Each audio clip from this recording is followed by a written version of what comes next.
thank you for being on this program this evening. It is a pretty important program.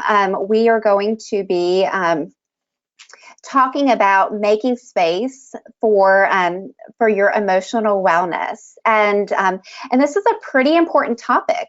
So I am glad that you guys are on here with me this evening, and I wanted to start out to say thank you to our sponsors, because without MS Views and News bringing this program, this monthly mental wellness chat, this would not be here for you.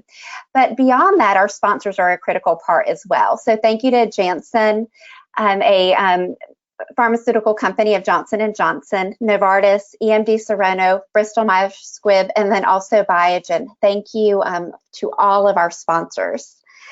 So we're going to talk a little bit tonight about making space for emotional wellness in your MS journey. And I've got a pretty good calendar, or not calendar, but agenda of things for us to talk about this evening and some resources to share.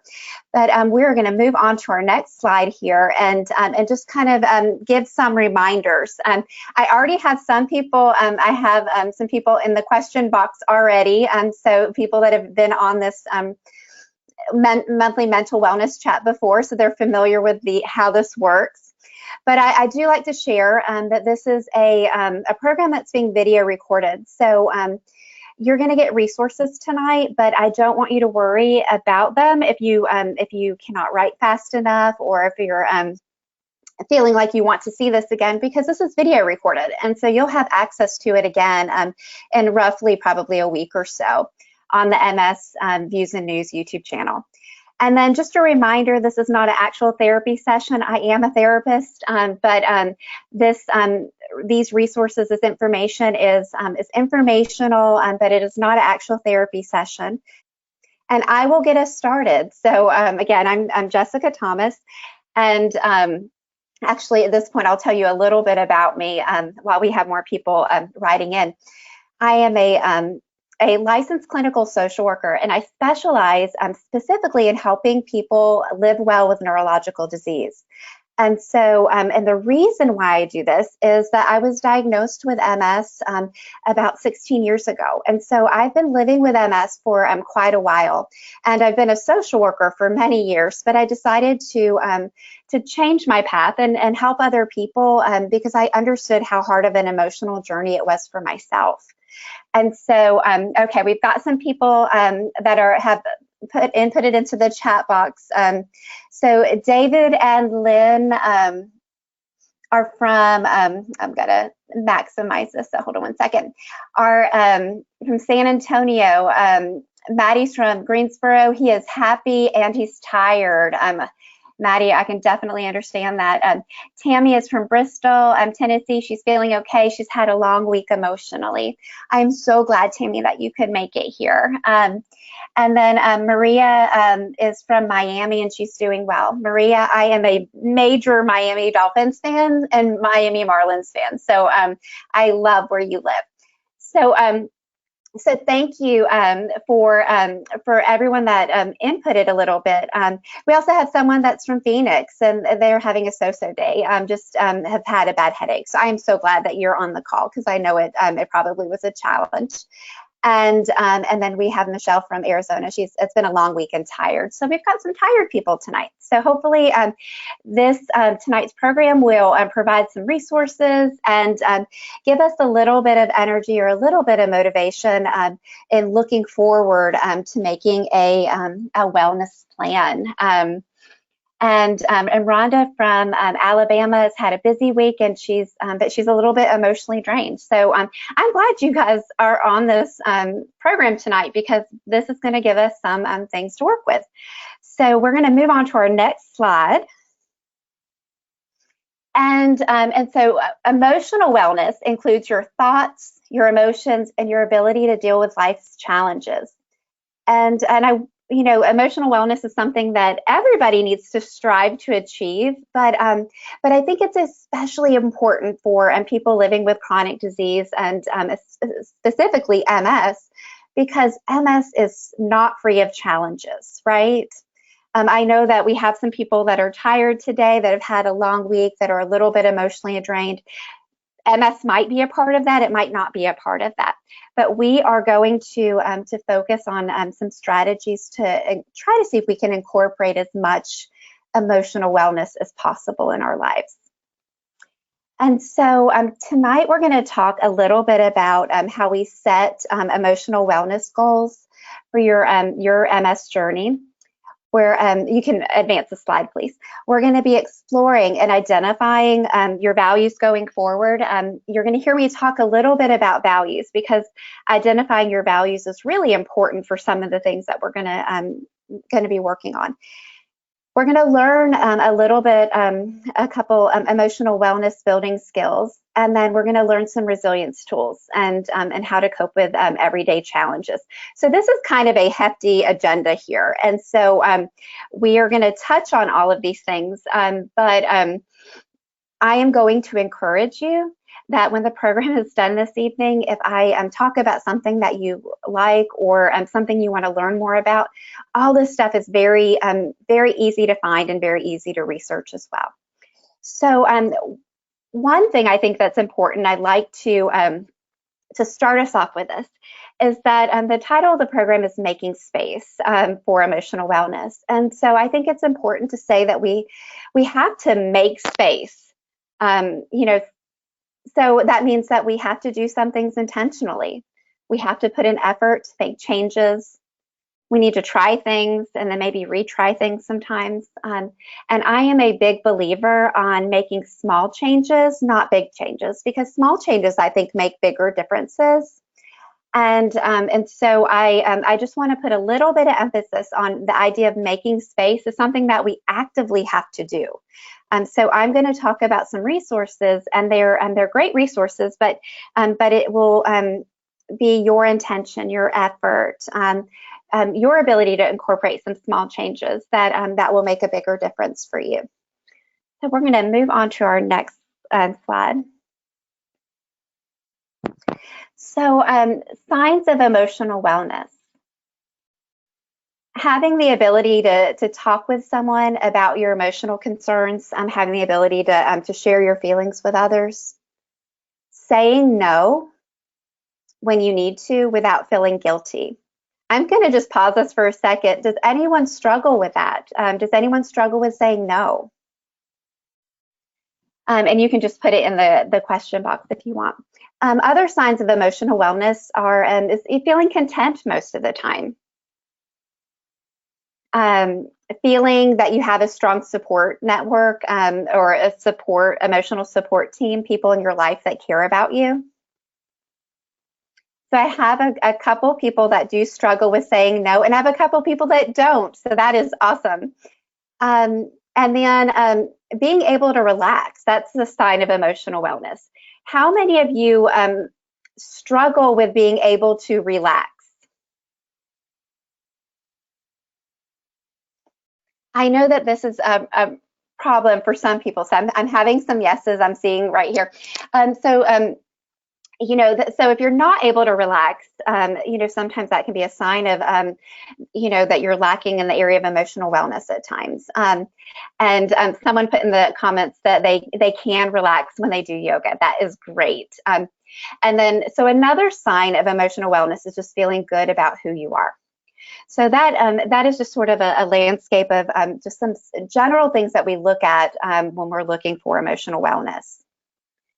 Now, I wanted to give you some resources on how to check in with your emotional wellness.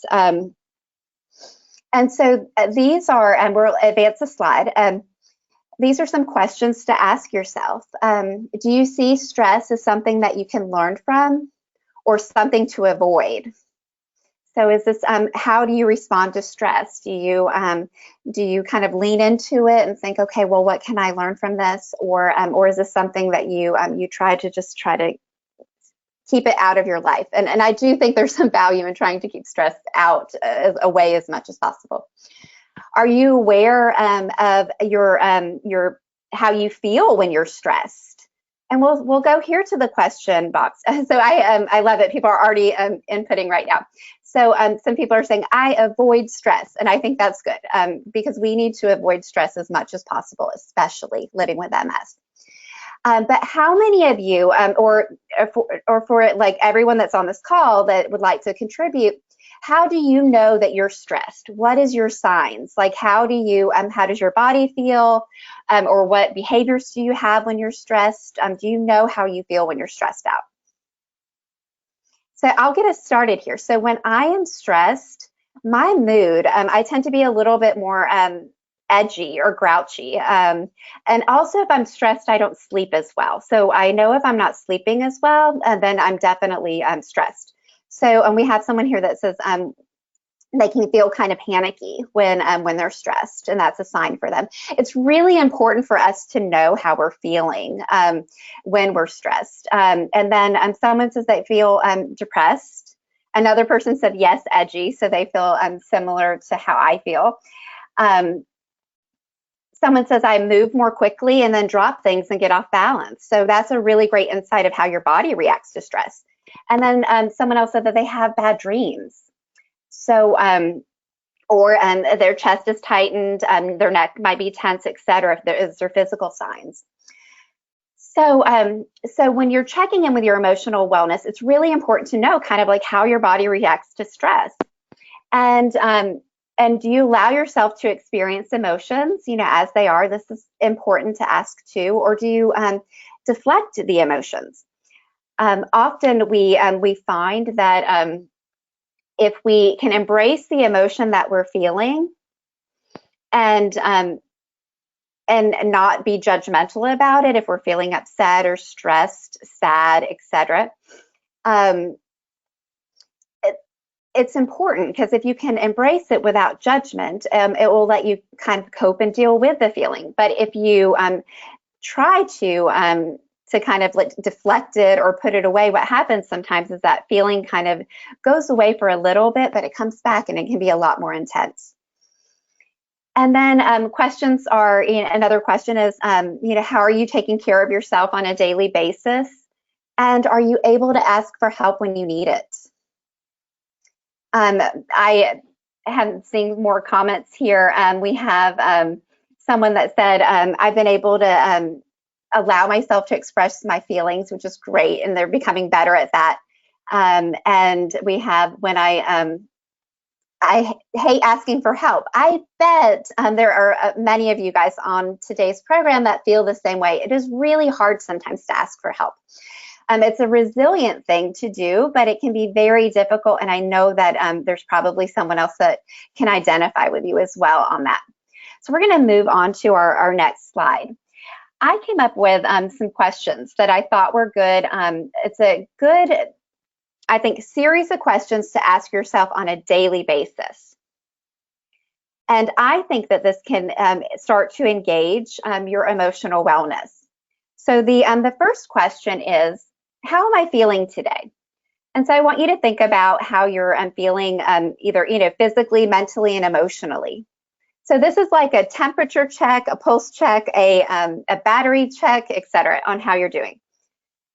And then after you ask yourself how I'm feeling today, and you kind of really pay attention to how you're feeling either mentally, emotionally, and physically, I want you to ask yourself, what do I need today? And this is important because so I have MS, and I've shared this before, and I deal a lot with fatigue, and with my fatigue, I can have a lot of cognitive fatigue with that too. And so sometimes I can identify that that I'm feeling tired. This happened earlier this week, that I was feeling really tired, and then I kind of asked myself, well, what do I need today? I really needed a nap, and that was just the truth. There wasn't anything that was going to give me energy at that point beyond a little bit of rest. And so then I went on to the next question. What is one way that I can show myself compassion? And for me, one of those things was to give myself permission to rest without judgment. And then what is one small thing I can do to take care of myself? And that's where I ended up taking a 20-minute nap. But if you can ask yourself, check in, how am I feeling? What do I need today? What is one way that I can show myself compassion? And what is one small thing I can do to take care of myself? This will help to guide you in some areas of emotional wellness. And it will do this in a way that you can start to really hone into how you're feeling and starting to put yourself and your self-care first as well. So we're going to talk a little bit about values, strengths, and passions, and identifying goals. So we're here to talk about mental wellness. And I think that this is an important pause here.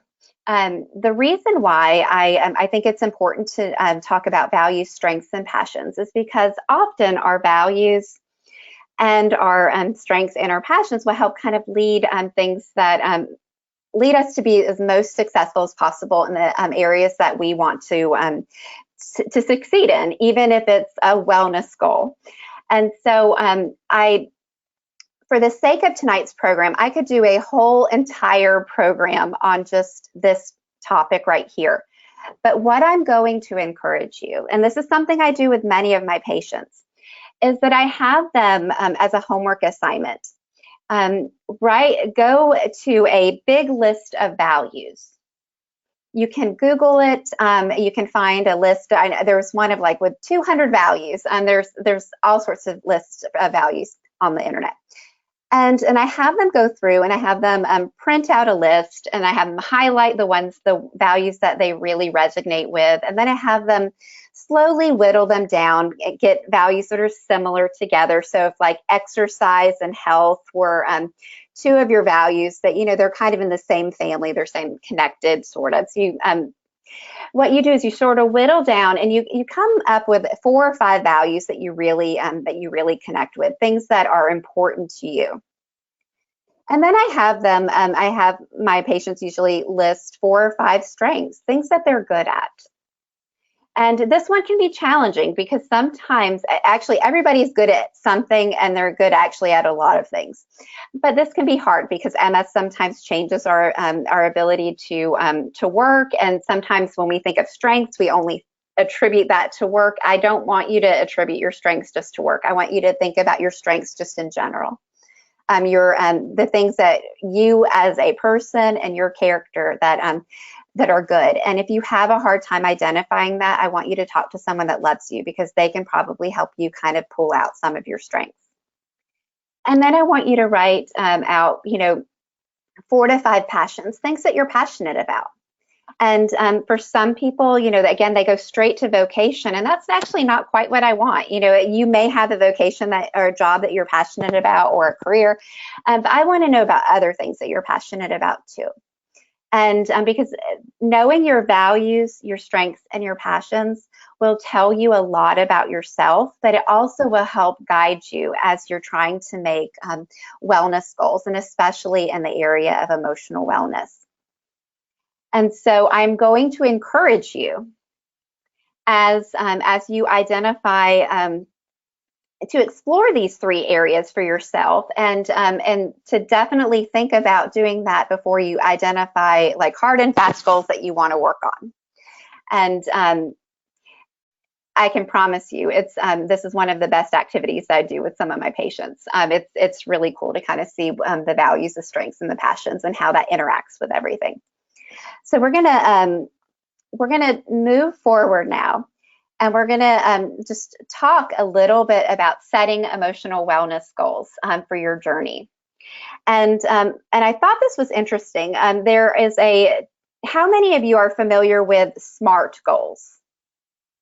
And you can just go in the question box. I'm looking to see if there's anyone. Okay. So a couple of people are, and some are not. Okay. So SMART goals, I feel like we've heard a lot about, trending. It's more, I don't know, people talk more about SMART goals than they do. But I came across something called CLEAR goals. So I'm going to talk about both of them. So SMART goals are the goals you set for your health, and a lot of times, SMART goals are they're based on being specific, measurable, achievable, relevant, and they're time-based.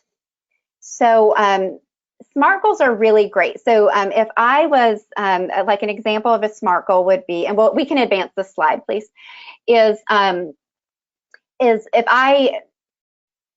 if your doctor said you need to drink more water, then you could say, okay, so every day I'm going to drink 2 liters of water, and I am going to start drinking water at 7 o'clock in the morning, and I will finish my 2 liters by 8 o'clock at night. I'm just making up something, but it's very specific, it's measurable, it's timely, and it would be easy to track. The goals that you set for emotional health, the goals that I would want you to set for emotional health, I would want you to think about like balance and stress and acceptance, like those kind of themes for emotional health. And often emotional goals, you can advance the slide, can be challenging to set because they don't really fit very well in the SMART goal format. So what I'm going to encourage you is I researched a different type of format, and it's called clear goals. And so clear goals, there's a lot more flexibility here. And when you're thinking about emotional wellness and emotional well-being, we need a lot more flexibility.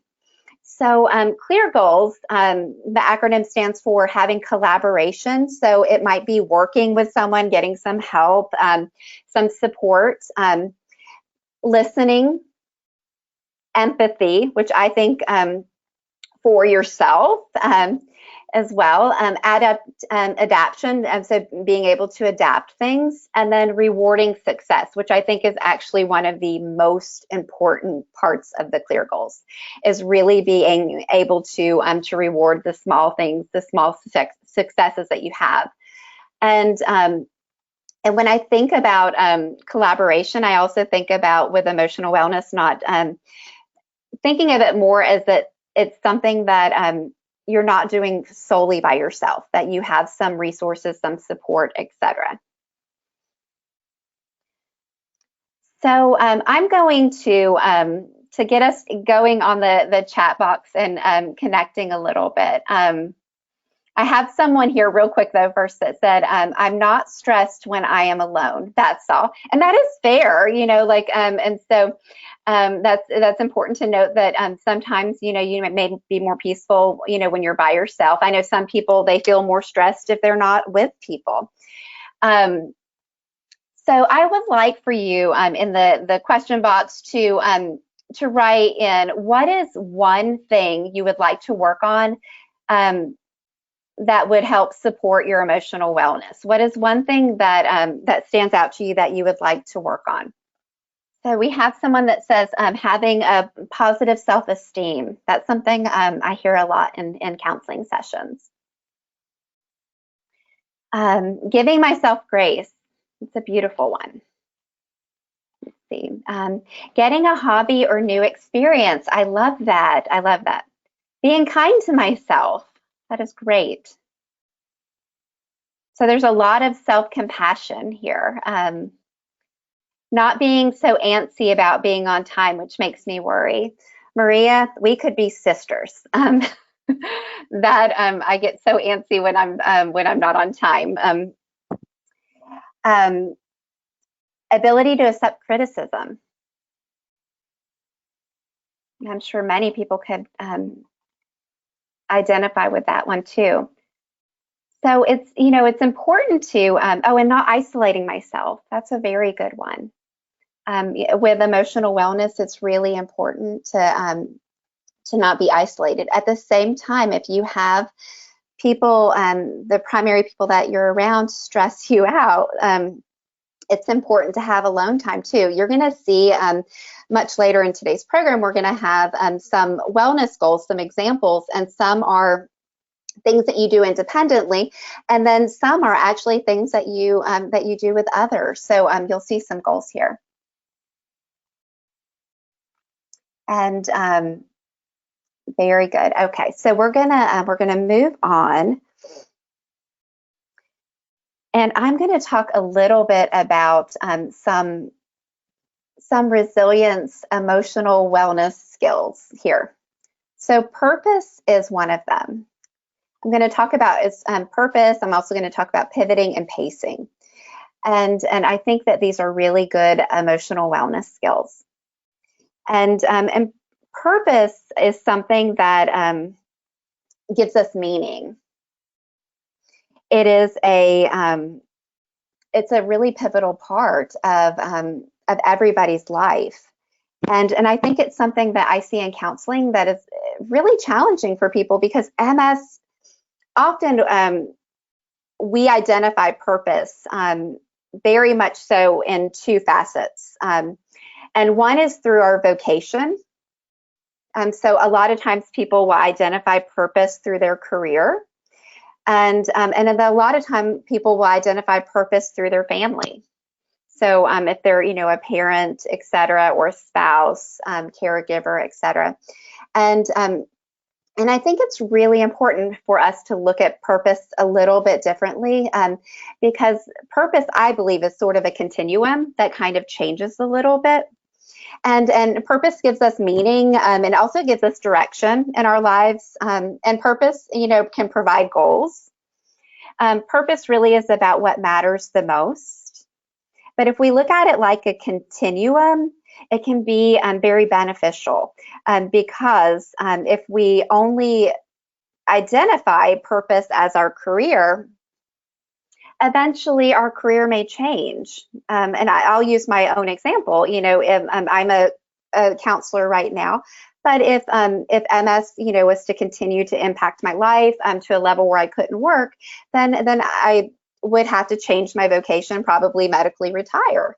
And if I had to do that, and if my sole purpose was just counseling, then it would be a really hard transition.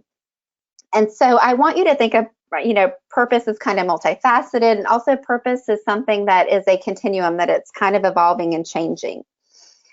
And purpose really, one of the ways to tap into purpose is to tap into your strengths. So if you remember me talking about your passions, your strengths, and your values, part of the reason why I want you to do that is that can be really helpful if you need help with kind of redefining your purpose, or if you are trying to look at your purpose differently, or if you feel lost with purpose. Your values, your strengths, and your passions will actually help guide you a little bit to that. And working with a counselor can be incredibly helpful too. Now I wanted to ask you, we'll go into the question box. Have any of you ever struggled with purpose and finding purpose? And if you haven't, what is your purpose right now?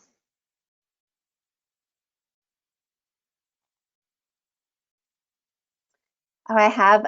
So I have some people that have said that they have struggled some with finding their purpose, and then have someone said that they found retirement is very liberating, and they did not miss the purpose that they had in their career. That is great. Often I talk about, when people apply for disability, that can really be difficult, because letting go of work can be hard, but also retiring kind of changes purpose too. So we have someone that's struggling with purpose right now. And another person said, because I was brought up that my job was my purpose. Yeah. And another person hasn't been able to work, and that's challenged purpose. And then another person's trying to find things to do and that they can do. That's a really great thing. And we're going to hopefully be able to encourage you. For all of you, I would really like for you to do the values, the strengths, and the passions, because I think that can help you. And for the person that is thinking, and has always thought, that purpose was about work, to help, to possibly consider reframing that actually purpose is not about work. It's a part of it sometimes, and it's a big part of it sometimes, but purpose is actually much bigger, and it just has to be something that's meaningful to you and something that you're good at. And then we have someone that their purpose is enjoying their children and grandchildren and not worrying about the small stuff. So that is great. So purpose is definitely a big part of emotional wellness. And I want you to explore if you are struggling with your relationship with purpose, again, your values, your strengths, and your passions. And I'm going to encourage you to work with a counselor or to explore things that you can do, explore things that maybe that you would like to do or would be interested in. And so we're going to move on to our next slide, and we're going to talk about another emotional wellness skill. And this one is called pivoting. And pivoting is, I think, is great because it's engaging in the flexibility and courage to change directions when needed. Now, many of you, I can tell on today's program, have had to actually pivot a lot. You've pivoted with your jobs, it sounds like. You've pivoted when you've retired. For the person that was in a car wreck, they've had to pivot and stop working right now. So pivoting is a skill that I think with MS that we innately kind of learn in some ways, because day to day, MS, you could feel with MS or multiple sclerosis, you can feel a little bit different, right? So you may wake up one day and feel really good, have a lot of energy, and be able to execute, or do certain tasks. But then you can wake up another day and maybe not feel as well. And so you have to change kind of what was on your agenda, what you were planning on doing.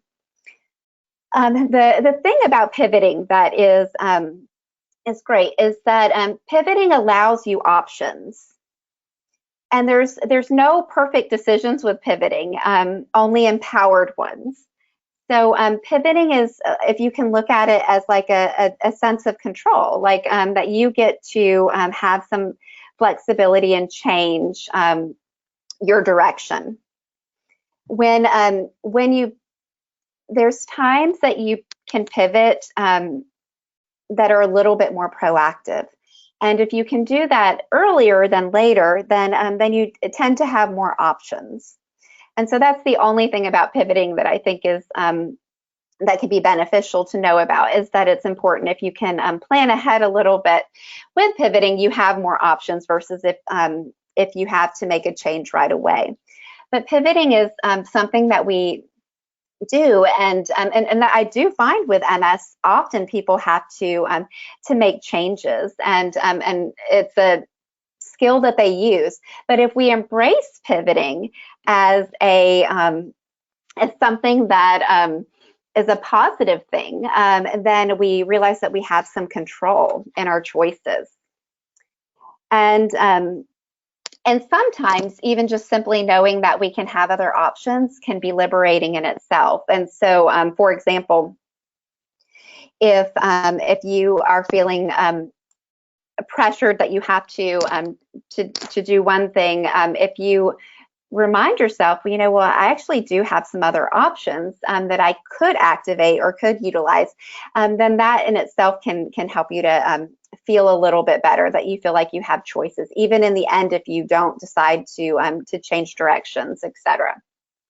So pivoting, again, can be very big scale things, and it can be very small scale things. You probably pivot a lot in your life, and I think that's important to note, is that you probably already utilize this skill. And so, and I'm just looking in the question box real quick. Oh, so we've got someone on here that says that, I have pivoted to take care of my cats as my abilities continue to change. Yeah, so you kind of have made adjustments, and that is great. And then someone else said, I'm an expert at pivoting with 19 years of MS. So that is great. So and part of pivoting, it allows you to kind of cope with changes. And MS is, a silver lining here is that maybe one of the things that it's giving us is the opportunity to utilize such a good emotional wellness skill, because we have to, because of the disease. So the next slide, we're going to talk a little bit about pacing as an emotional wellness skill. And this one I think is a really important one with MS as well. So pacing is the freedom of knowing that we need not to do everything all at once. And pacing also is giving ourselves permission to rest, permission to do less, permission to just be, permission not to fix it, permission to say no, permission to delegate, permission to set limits and boundaries, permission to ask for help, permission to take care of yourself.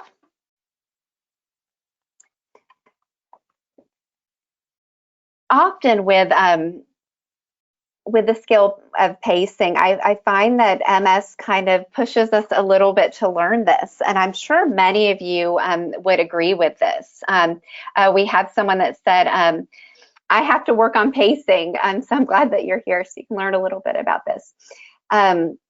Another person said, also pacing's not having to do things perfectly. Absolutely. And so one of the things that that again a silver lining is that with MS that often we have to become inherently better at learning how to pace things, because we can't do things at the same pace often that we were able to do prior to our diagnosis. Or if you look at some other people, that you might not be able to do things the same way in the same style that they do things. And that's not necessarily a bad thing. We live in a culture, a society that we very much idolize multitasking. I don't know about you, but I am not really very much a good multitasker, because with my cognition, I really need to focus and hone in on what I'm doing when I'm doing it. And I find I'm a lot more effective. But the truth is, and I have a really good friend that's a neuropsychologist, nobody's really good at multitasking. But it's important to know this, because sometimes it feels like we're failing if we're not multitasking, when in actuality, by not multitasking, you're really much better, and you're being a lot more resilient. And so one thing that I do want to kind of share with you is that it's important to have transition times between events or activities, etc. One, we could say for for fatigue management, for energy conservation, and all of those things are true, even for cognition, possibly. But to note that this transition time is not wasted time. It's really helpful for rejuvenation. And these topics, in terms of pacing, pivoting, and purpose, are things that I've shared with people without MS too. So these are really good skills for everybody to incorporate. They are essentially helpful for MS, and I also think that they are things that we have learned to integrate in our lives already somewhat. So I have a couple comments that people have said. It was easier when I was younger. I could see that. Someone said, my husband tells me it's okay, but it's still hard to feel it. I feel lazy. And what I want to say is it's really hard to make that transition when you have to pace yourself or slow yourself down. I personally have to do it, and sometimes it's hard for me too. And there's it's a part of not allowing yourself to feel guilty, but it's a very common thing that people feel. And then we have someone said, I had to learn the hard way that pacing was good. And very good. So we can see that some people have been able to utilize pacing, and we can see that sometimes it can be a struggle to figure out how to use it. But once you can, there's a lot of emotional wellness that you get from utilizing this skill. So now we're going to move on to some emotional wellness activities and goals. Earlier, I asked you guys what was something that you would like to work on, and a couple of you had some goals related to more self-care. Some of you had some related to like wanting to find a hobby. So emotional wellness activities, these are through a couple different topics: connecting with others, in the area of having fun, and quiet time and being alone. So in the area of having fun, these are just suggestions. And if you have any suggestions when I go through each list that you want to add into, let me know. And I will make sure that I read them as well. So we're going to move on to the next slide real quick. So for having fun, so these are just examples of some emotional wellness and activities and goals that you can have. At least twice this week, allow for to play your favorite CD and listen to it without interruption. I think that actually sounds like a fun idea. List a couple of hobbies or games or activities and incorporate them with your family. See if somebody will play with you. Think of an inexpensive gift for yourself and treat yourself. Think of an inexpensive gift for someone else, a loved one, and treat them. Take yourself out for lunch or a meal, or thinking of something else that you could do that would be special for yourself. Go to an event you enjoy, or do something outside. Now, does anyone else have any other suggestions of some, like an emotional wellness activity that would be kind of considered fun? I know for me, whenever I go to listen to music, I tend to feel just very rejuvenated, but it's also a really good emotional wellness thing for me as well. So listening to music or live music is really helpful for me.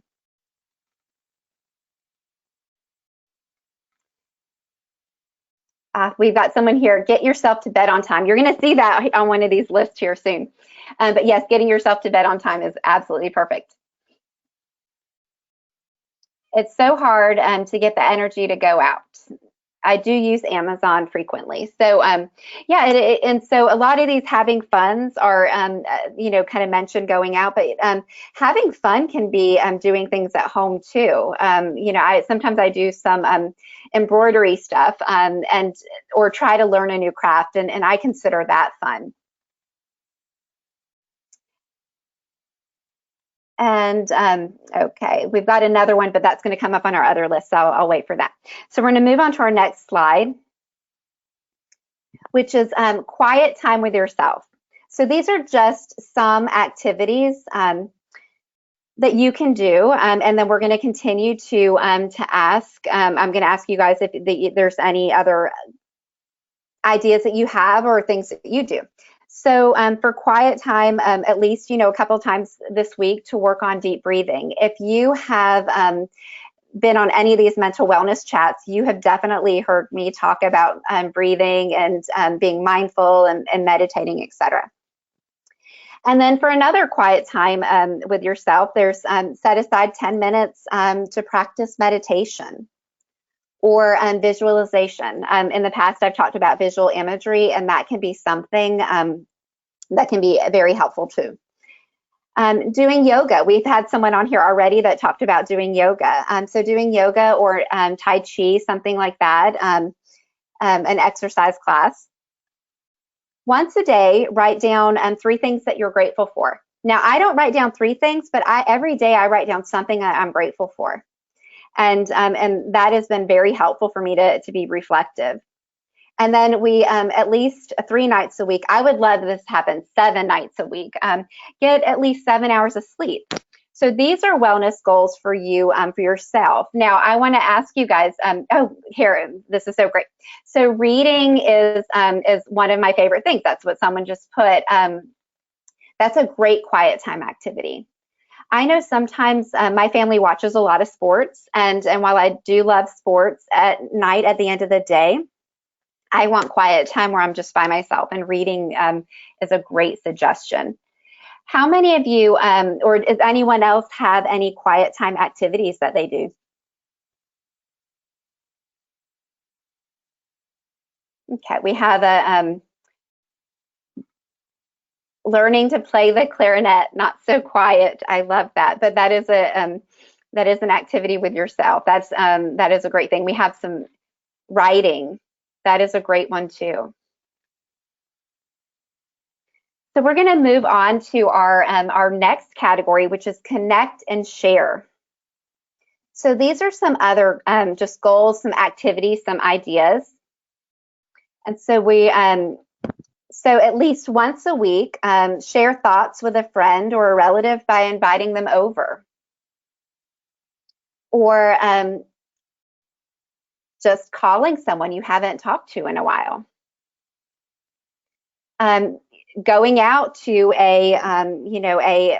either an event or a church service, if that's something that you would normally do, or find a support group. And a lot of the support groups right now are offering some virtual components. I know that this is one thing that I try to do, is I try to call people I haven't talked to in a while. It's hard sometimes because people don't answer their phones much these days, but I might text and say, hey, I just wanted to chat. Do you have like 5 minutes? And I might catch up with them. Reach out to someone you know who needs help, and maybe it's just an ear to listen to, etc. And at least a couple times a week, write down your thoughts and feelings in a journal. Now, how many of you intentionally try to connect with others? And if so, what do you do? What is something that has been helpful?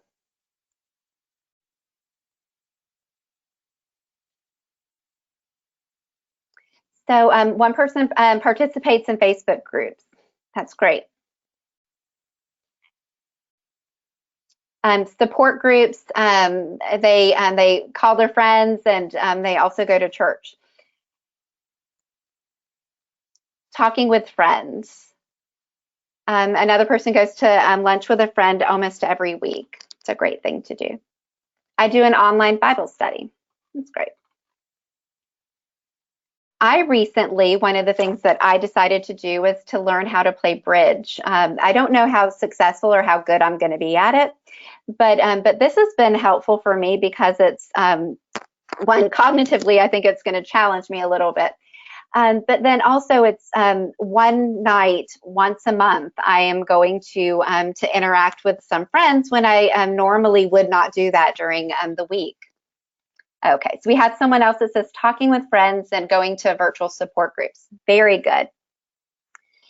So we are going to, let me see if anyone else, oh, and another person says they brainstorm with others on issues. That's a great thing to do with your friends and peers and to connect. So we're going to move on to our next slide. So this looks like a very familiar slide, doesn't it? Because it is.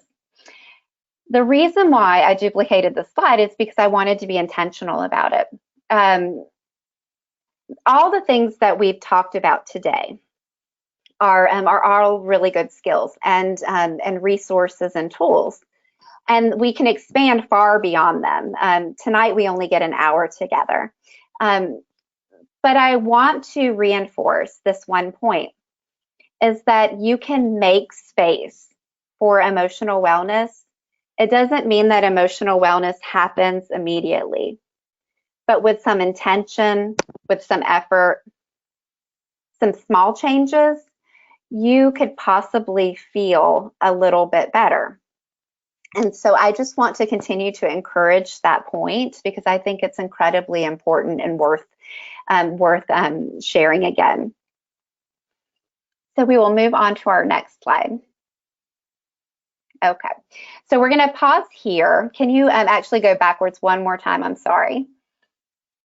And I would like to ask you guys, what is one thing that you one of your intentions after being a part of tonight's program that you would like to think about doing going forward? Or what is one of the intentions, one of your takeaways?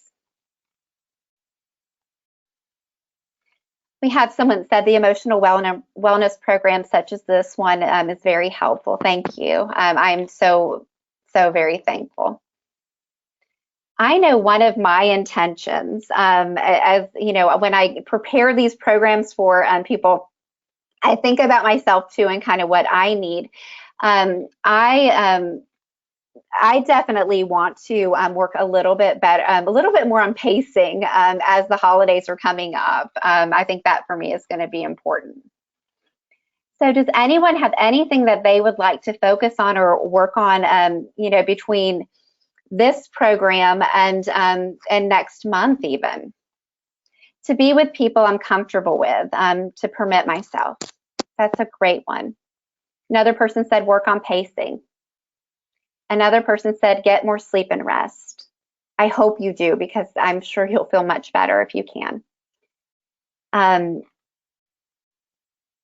To feel less guilty, regardless of feeling lazy. Please, I hope you can give yourself permission to know that you're not being lazy.